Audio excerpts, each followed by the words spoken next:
माझं नाव प्रणय. मी एक mechanical engineer आहे. स्वभावाने मी फार शांत आहे. त्यामुळे कधी मुलींसोबत फारशी मैत्री झाली नाही, ना कधी गर्लफ्रेंड झाली. आता नोकरी लागली होती आणि घरी लग्नाच्या गप्पा सुरू झाल्या होत्या. घरी मुलींचे फोटो आणि बायोडेटा यायला सुरुवात झाली. त्यापैकी मला पूजाचा बायोडेटा आणि फोटो खूप आवडला. ती शिकलेली आणि संस्कारी वाटत होती. मी माझ्या घरच्यांना सांगितले की ही मुलगी मला पसंत आहे. त्यानंतर आम्ही पूजाच्या घरी तिच्या कुटुंबाला भेटायला गेलो. ती चहा घेऊन आली तेव्हा मला जाणवलं की ती फोटोपेक्षाही जास्त सुंदर आहे. हलक्या निळ्या रंगाच्या साडीत आणि मोकळ्या केसात ती अप्रतिम दिसत होती. थोड्या वेळाने घरच्यांनी आम्हाला एका खोलीत बोलायला पाठवलं.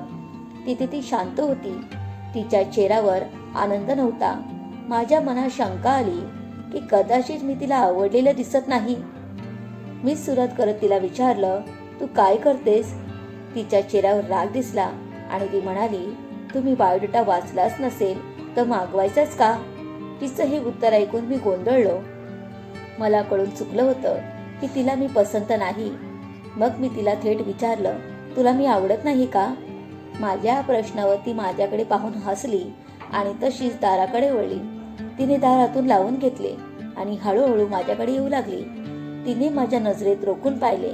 हळूच आपले मागे मोकळे सोडलेले केस पुढे घेतले आणि अजून ती माझ्याजवळ येऊ लागली. माझी छाती धडधडू लागली. ती काय करते मला काहीच कळत नव्हते.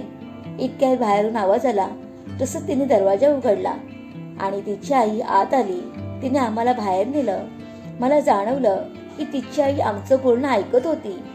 बाहेर आल्यावर माझ्या आईने मला विचारलं, मुलगी आवडली का? मी काही नकार देऊ शकलो नाही, पण माझ्या मनात विचाराचे वादळ सुरू झाले. पूजाला नेमकं काय करायचे होते? तिचे आणि तिच्या आईचे संशयास्पद वागणं मला खूप खटकत होतं.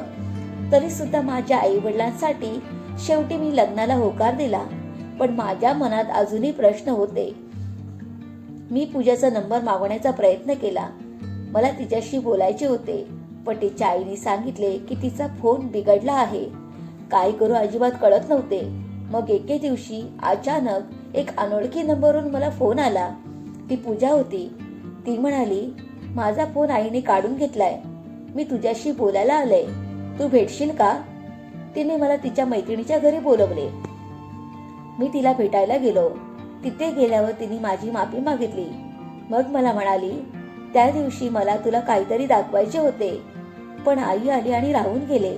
असे म्हणून तिने पुन्हा तिचे केस मागून पुढे आणले. तिच्या मानेवर सुजय नावाचा टॅटो होता. ती म्हणाली, मी एका मुलावर प्रेम केलं होतं.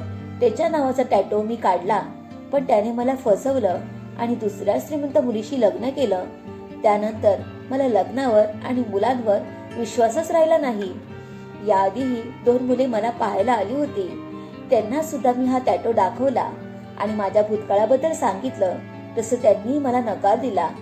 मला तुलाही अंतरात ठेवायचे नव्हते, म्हणून मी तुला हे सांगते. मी तिचं सगळं ऐकून शांतपणे म्हणालो, मला तुझ्या भूतकाळाशी काही देणं घेणं नाहीये, पण मी एक फक्त अपेक्षित करतो की तू मला तितकंच प्रेम देशील जितकं त्याला दिलं होतंस. हे ऐकून पूजाच्या डोळ्यात अश्रू आले. तिला वाटलं नव्हतं की हे सर्व ऐकून मी तिला स्वीकारेल. आम्ही त्या दिवशी मन मोकळे करून बोललो. आज आमचं लग्न झालंय आणि मी स्वतःला खूप भाग्यवान समजतो. पूजासारखी प्रामाणिक आणि प्रेमळ साथीदार मला मिळाले आहे. गोष्ट कशी वाटली कमेंट करून नक्की सांगा. अशाच प्रकारच्या गोष्टी ऐकण्यासाठी या चॅनलला सबस्क्राईब करा.